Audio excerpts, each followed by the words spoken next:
There are some social media trends and topics I just won't commit to involving myself in. For example, Wordle. I don't know what it is. I don't care. I don't want to add another commitment to my daily screen time ritual, so I have no interest in finding out. So when I started to see references to some TikTok drama involving someone named West Elm Caleb on my Twitter timeline, I decided that this was gonna be one of those things. I was just gonna miss the memes and the jokes and let this particular facet, this bubble of the internet, exist without my knowledge or interference. That lasted probably 12, 14 hours after I saw the first couple of tweets referencing it, and then I got curious. So for the blissfully uninitiated, the TLDR on the West Elm Caleb drama is a number of New York City 20-something women all realized that they had all been on dates with a 6'4" guy with a mustache who works at West Elm, an American high street furniture store owned by Williams-Sonoma, and whose modus operandi for wooing New York's 20-somethings is texting a lot and sending them the same Spotify playlist, the Zoomer version of giving a girl a mixtape. The length of the women's relationships with Caleb lasted anywhere from 1 or 2 dates to 6 weeks, and the severity of the allegations levied against him ranged from ghosting to love bombing to, in one incident, sending unsolicited pictures of his penis. The framing of the West Elm Caleb narrative snowballed from one of, isn't it funny we all matched with the same fuckboy who sent us the same playlist, to, we must protect the young women of New York from this violent predator. And the West Elm Caleb drama very quickly spilled over from TikTok onto other social media platforms, where brands' social media managers did what brand social media managers do. And look, normally I wouldn't make a video about the Twitter or TikTok villain of the day, that would be my whole channel. In fact, I've somehow managed to upload 15 videos with not a one of them being about any remotely trending or zeitgeisty topic, because I'm a masochistic YouTuber who hates success. But the West Elm Caleb drama just seemed to be this apotheosis of a number of issues that have been plaguing social media for a while now. So let's unpack some TikTok drama.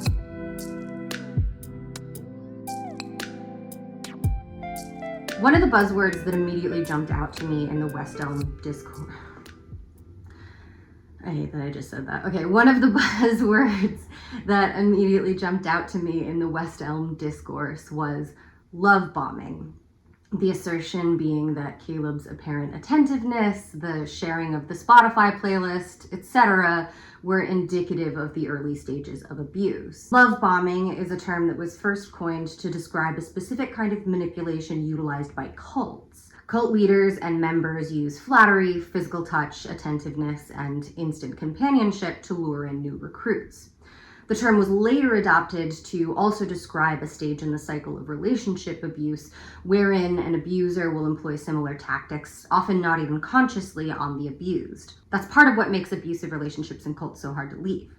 So, is a guy you've been talking to a lot on a dating app and you've maybe gone on a few dates with and slept with a few times before eventually ghosting you an abuser? Are the women Caleb matched with on Hinge victims of love bombing and abuse? Well, unless we're going to expand our cultural definition of love bombing to include the kind of attentiveness and flattery you give to someone cute who you think you might like, then probably not. There's been this issue on social media for some time where a pop psych term, my cats are moving around. There's been this issue on social media for some time where a pop psych term will enter the public parlance and ultimately be rendered almost meaningless due to misuse and abuse. The first one that comes to mind for me is gaslighting. The term itself is a colloquialism that comes from the 1944 film Gaslight and the stage play of the same name, but it describes a process of covert control wherein a manipulator slowly and systematically causes someone to distrust their own memory and sanity. But through an exhausting game of social media telephone, people will see the term being used, misunderstand its complete meaning and context, and adopt it into use themselves until we're left with this diluted, meaningless buzzword that's more often than not just used to describe someone lying. But what scary sounding pop psych words still retain after social media dissolution is their scary soundingness. You can weaponize pop psychology against someone who has hurt you or made you angry. Such and such is a liar doesn't carry as much social stigma as such and such is a gaslighter. Caleb is a shameless fuckboy who copy-pastes the same flattering text messages and sends the same Spotify playlist to a bunch of different girls doesn't carry the same social stigma as Caleb love bombs victims. Gosh, I feel like someone did a YouTube video discussing pop psychology and stigma, but I can't remember who. Not relevant, doesn't matter. In many cases, the language of abuse is co-opted to engender, well, a bit of abuse. In her book, Conflict is Not Abuse, Overstating Harm, Community Responsibility, and the Duty of Repair, author and queer activist Sarah Schulman recounts finding out that a male graduate student of hers had developed a crush on her and started keeping a blog where he wrote about his feelings for her, writing that he was in love with her, writing that he wanted to fuck her, and commenting on her physical appearance in a way that made her feel bad. Her colleagues were quick to label this stalking and urged her to take action and report him. Schulman didn't feel the behavior of her grad student could legitimately be described as stalking. To quote Schulman, "Stalking is a real thing, and people lose their lives to stalking." What she thought she was dealing with was rather an incident in which someone was doing something that was making someone else uncomfortable, and it might be worth asking the first person what was going on. So she called her student. They had a few conversations during which he explained that she was the first tutor who had taken his work seriously, and the intensity of his feelings probably stemmed from that. She transferred him to another advisor, and that was that. Sarah Schulman offers a number of explanations for why people overstate harm. Both privilege and oppression can play a part in it, the desire to escape the discomfort of conflict or criticism. But one of her most illuminating observations in an article from The Cut is, it's about being eligible for compassion. Having your pain taken seriously is a gift only victims seem to receive. And I think anyone who has been ghosted, anyone who has liked someone and felt hurt or devalued by them, anyone who wasn't the recipient of the kind of care and communication that they rightly deserved, is also deserving of sympathy and compassion. Their pain and discomfort are real, but they aren't the victims of abuse. The stalking anecdote from Schulman's book I thought was an interesting one in how it relates to the most egregious of the West Elm Caleb accusations, that he sent unsolicited nudes to a woman he matched with on Hinge. I do want to preface this bit by saying that I didn't see the TikTok video with this particular accusation before it was deleted, but I did read a summary of the incident as she reported it to Insider, and it left me with a couple of questions. TikToker Kate Pierce told Insider that she matched with Caleb around Halloween. They messaged a bit, she invited him out to a club, he declined, and then later sent her a nude picture. She said after that he apologized and the two exchanged Snapchat profiles, and then he snapped her another nude. Insider asked if she could send them either the pictures he sent her, but she said she deleted them. However, she did show them a screenshot of the alleged apology texts.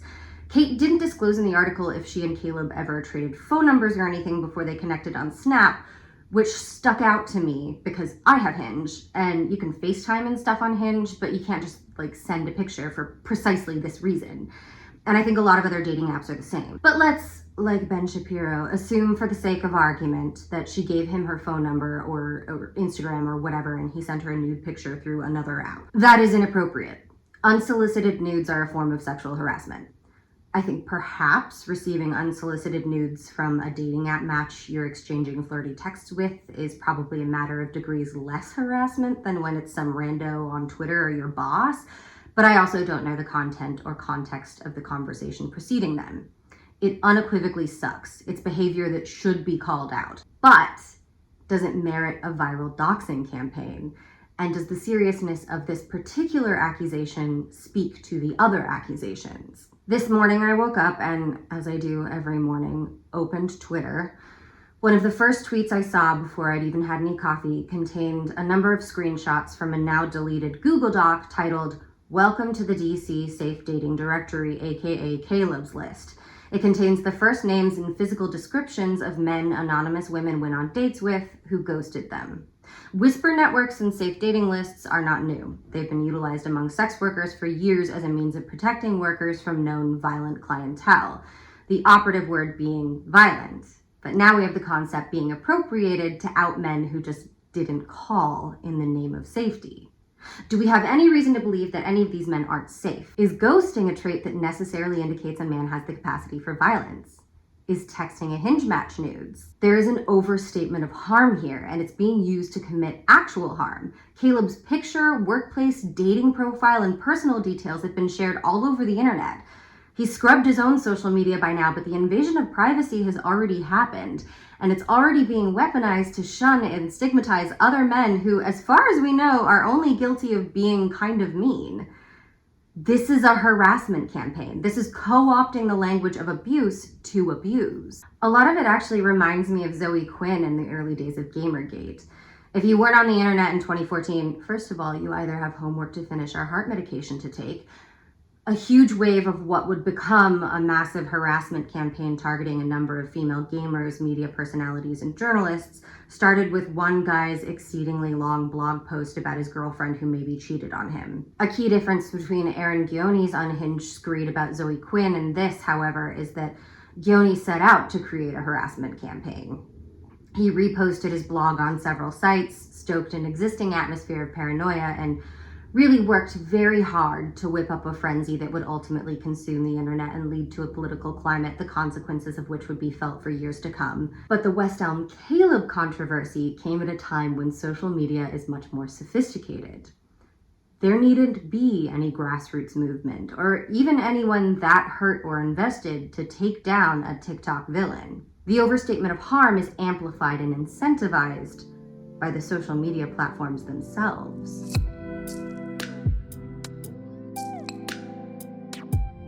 So it's not controversial or out of left field in the year of our Lord 2022 to state that social media platforms and hell, even search engine algorithms incentivize the creation and proliferation of certain kinds of content.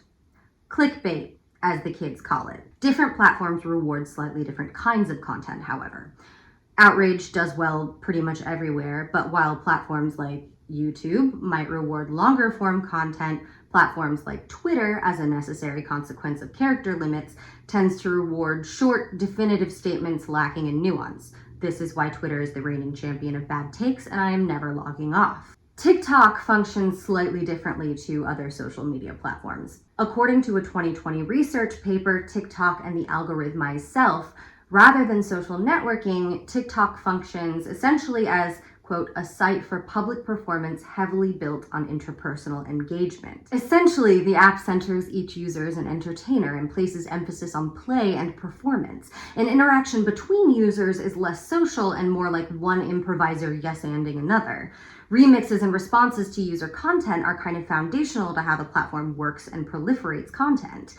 And reality confessional style content is a popular genre within that format. So we have what starts as an isolated group of women initially making jokes about having dated the same guy with a funny MO that kind of unravels as more and more of them start trying to one-up one another and viewers become more invested. And that investment turns to outrage as things get conspiratorial and there's this almost true crime aspect to it. Or maybe no one is really even that outraged. Maybe outrage is the justification we use to absolve ourselves of rubbernecking internet trash fires. A lot of media outlets have compared West Elm Caleb to Couch Guy, another TikTok villain who went viral in a video of his girlfriend surprising him at college. Armchair detectives convinced that he was cheating on the girlfriend with one of two women sitting with him on a couch in the original video, created and poured over hours of content to prove his guilt. And I have to admit, people investing the same kind of emotional energy into this one annoying video of a couple of 19-year-olds as they would a season of Making a Murderer was very funny. And I personally absolved myself of any guilt I might have felt about watching weirdos firebomb this random couple's relationship by just kind of shrugging and being like, they're freshmen in college, they'll break up in 6 months anyway. But whether or not they were meant to be together forever, whether or not Couch Guy was cheating, this one random couple didn't deserve the stress and anxiety of several million people putting their lives under a microscope and bullying them in the comments. The way TikTok functions incentivized what was basically a harassment campaign for the lulz. And the West Elm Caleb drama seemed like it was about the lulz until it became evident that, okay, now we're just doxing some guy. And the narrative subtly shifted to one of conspiracy and abuse.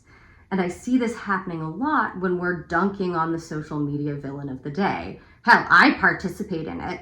I wasn't going to call Child Protective Services on Bean Dad. He wasn't abusive, but his questionable parenting methods washed away any guilt I felt about queuing up for my chance to throw a rotten tomato when he'd been effectively pilloried. And once enough people are talking about the villain for them to trend, there's just no stopping the pile-on. The algorithm wants blood, and blood it shall have.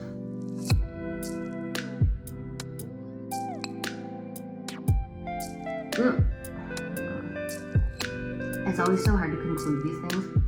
I wish I could just be like, here's a weird thing. Isn't that weird? You like that? Me too. Conclusions always make me feel like I have to offer up some kind of a solution, and I don't have any.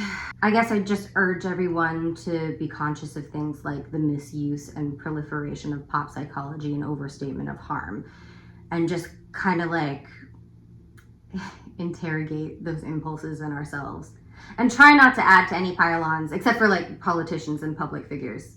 You can cyberbully YouTubers. It is always morally correct. Also, this goes without saying, but please don't use the backlash to the West Elm Caleb thing to turn around and harass the women who started it. Leave them alone. Avoid the urge to remove the nuance from a given situation. And it's okay to ghost people. Bye!